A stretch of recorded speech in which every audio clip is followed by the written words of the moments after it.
L'église, l'école, la caille. Church, school, and home.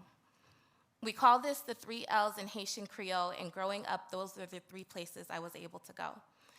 In my culture, women are expected to stay at home and care for the family.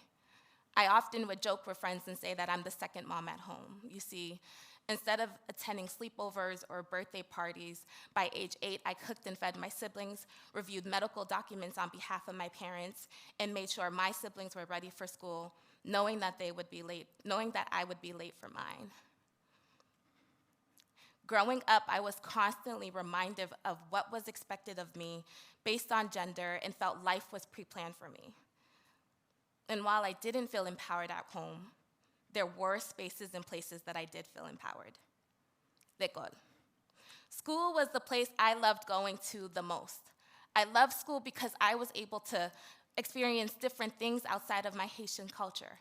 I participated in many after-school programs that promoted creativity and creative thinking like art, dance, theater, and more. And while I enjoyed these programs, I was often discouraged from participating in them because I was told I wasn't good enough. On the flip side, though, it was at school that I academically did well in math and outperformed many of my peers. Like, I still am the coolest math geek you'll ever meet. Okay? People applauded how great of a problem solver I was and how impressed they were to see a young girl do math, given the constant gender stereotype that girls aren't good at it. So I took people's compliments as a recognition and decided that math, unlike arts or theater, was a skill no one could take away from me. So I continued to invest the time of learning the language of solving equations. And over time, that investment led me to believe that I was a left-brain thinker than a right-brain thinker.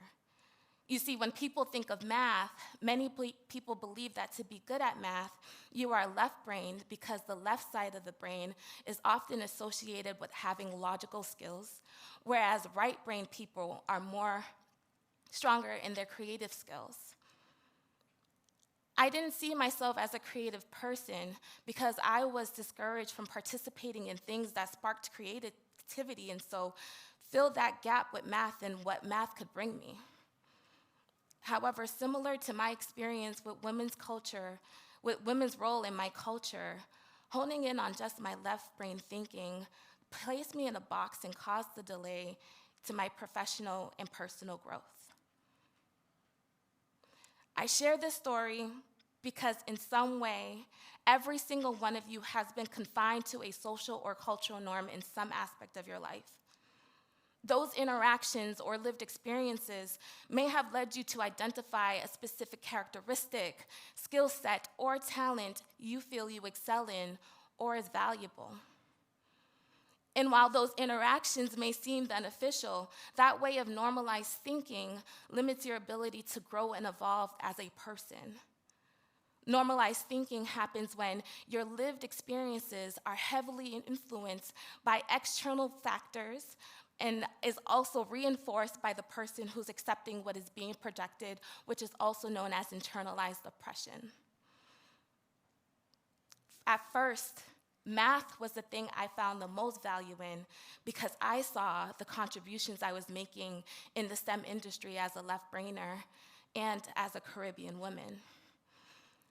However, honing in on just the value I had on logical thinking placed a roadblock to me finding value in thinking creatively. So today I'm going to take you on another journey. Throughout this journey, I am going to use the left brain and right brain theory as a model example to show you how beliefs have been formed and how they become limitations. And by the end of this journey, you'll be given a 5-step framework that can help you address the root problem of limiting beliefs. Scientists have long known that the brain has 2 hemispheres. There's the right hemisphere and the left hemisphere.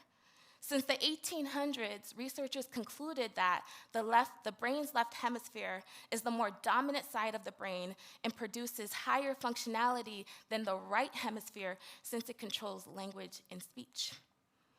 To further amplify this work, in the 1960s, Roger Sperry published his research on the split brain theory, where he was able to observe just how the brain performed once he separated the two brains, or the two hemispheres, rather.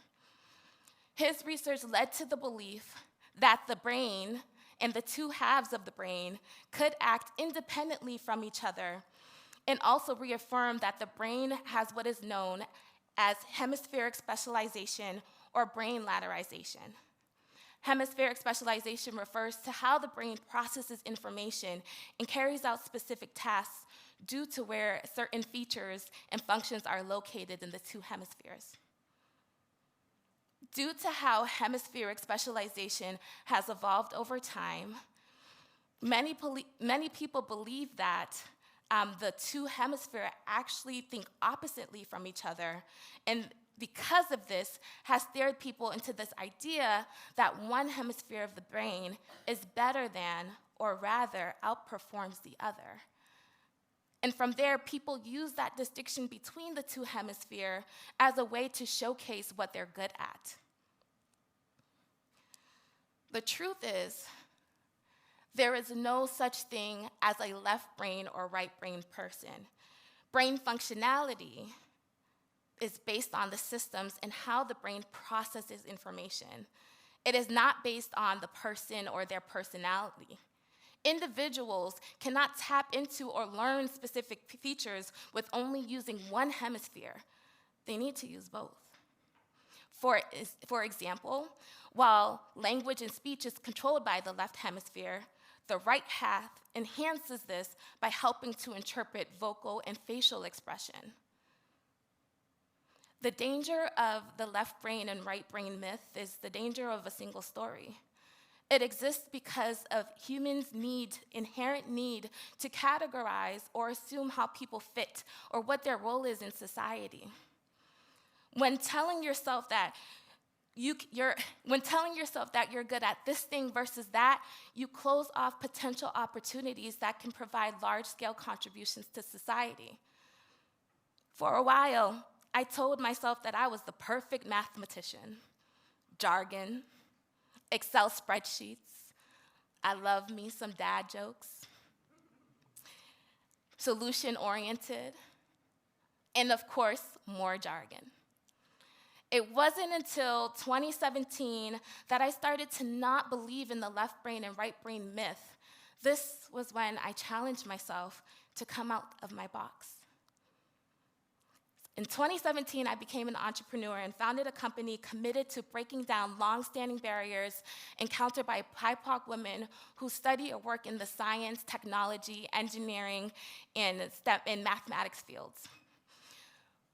We provide a holistic approach to learning math through a 3-tier model, where we are academically preparing students for rigorous math courses, connecting them with professionals and mentors in the fields, and exposing them to a variety of career opportunities in STEM. We take learning to a whole nother level by engaging youth in their learning and getting them to be more confident in their mathematical and STEM abilities. Part of the reason why I started my business was because around the normalization of limiting beliefs on gender roles, how women are perceived in the STEM field, the intentional work required to improve that perception, and the need to increase efforts around inclusivity and the representation of BIPOC women in STEM. But I will say, the beginning of my entrepreneurship journey was the hardest. I knew I had the company's strategic vision and operational procedures down-packed, but I felt like I needed to hire someone who could be my creative genius and run the marketing and communication aspects of the business. But since I couldn't afford to hire people at the time, I had to learn. I developed new marketing materials, created persuasive presentations, developed beautiful websites, and more. I was hesitant to do all of this because I associated creativity with those activities. Thankfully, I wasn't alone, and I had friends, family, and mentors who supported me and provided feedback on my products and brand language of the company. But y'all, I knew they were annoyed with me. Whenever I created some marketing material and asked for advice on photo use, font type, color scheme, you name it, let's just say they stopped responding to my messages. At first, I'm not gonna lie, it hurt when they stopped answering my phone calls, my text messages, and emails. Y'all could say it, they definitely ignored me, but they ignored me with great intentions. They knew I had the tools, the knowledge, and expertise to run my business. I also knew I had the skills to do so. I just needed to take more ownership over my career journey. And so here I am. Several years later, my company has impacted over 500 students, has expanded services nationally and internationally, and highlighted over 40 BIPOC women doing phenomenal work in STEM. I was able to do all of this because I gained confidence in my creative side. People say that entrepreneurship is a mindset. For me, it was a mind shift that made me realize just how complacent I've been. From cultural norms to performative assumptions to gender biases, I was feeding into the labels and boxes people were placing me in.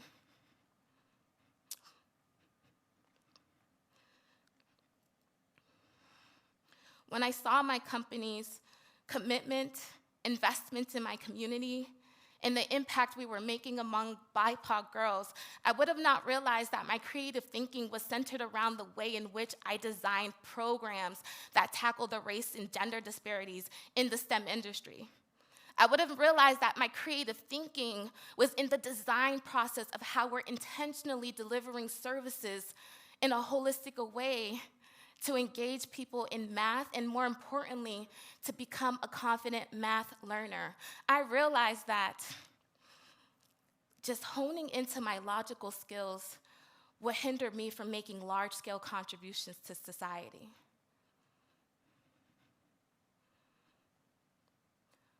Whether conquering your fears or developing a new skill, my journey to finding my creative side is your journey to breaking through barriers and going beyond what's expected.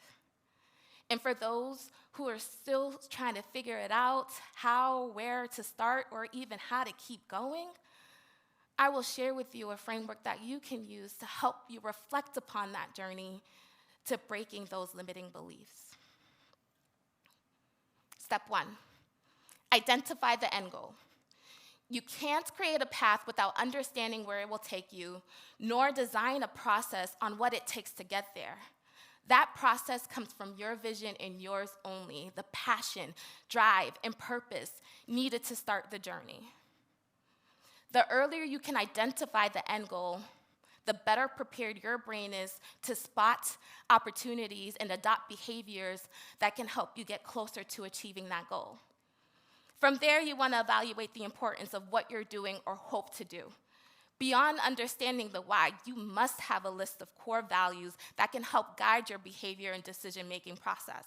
So ask yourself, what do you hope to gain? What do you hope to accomplish? And is what you're doing important to you? And if you can't answer those 3 questions, you may want to rethink your end goal. The next step of the framework is the most crucial, and it's twofold: overcoming internalized oppression and challenging societal norms. You cannot do one without the other. Overcoming internalized oppression is when the journey of breaking through barriers and staying on course despite the bumpy road ahead is pivotal. When overcoming some form of marginalization, you must confront yourself as you are feeding into that problem. And once you start to understand what that looks like, you'll be able to identify the societal norms you'd want to confront. because there's a lot of biases in our world that we cannot control, but we can control how we respond to them. And once you understand your response, you'll be able to challenge the norms. From there, you want to go back to step one and reinforce the goal. Is what you are responding to exactly what you started with, or is there more? Is there a need to pivot the end goal? Are you constantly examining yourself when confronting those limiting beliefs? If yes, then you are at the growth stage of your process. And at first, the growth may seem small, but celebrating the small victories go a long way. When my company first launched programs and we had a goal to recruit 50 students, I kid you not, only 2 showed up. And instead of getting upset, which I did at times, I had to remind myself that we have made a difference in 2 lives today, so we must be doing something right. Once you start to see the growth, you'll want to redo this process. You'd want to redo steps 3, 4, and 5, because at the end of the day, growth is never ending. How much can our narrative change when we remove ideologies like the left brain and right brain theorem aimed at categorizing us? How great of creative thinkers could we be? Could that creative thinking lead to large-scale impact and address societal issues? Being smart, impactful, and innovative isn't about using your left brain or your right brain. It's about having a clear vision, believing in yourself, embracing mistakes, and using your whole brain. Thank you.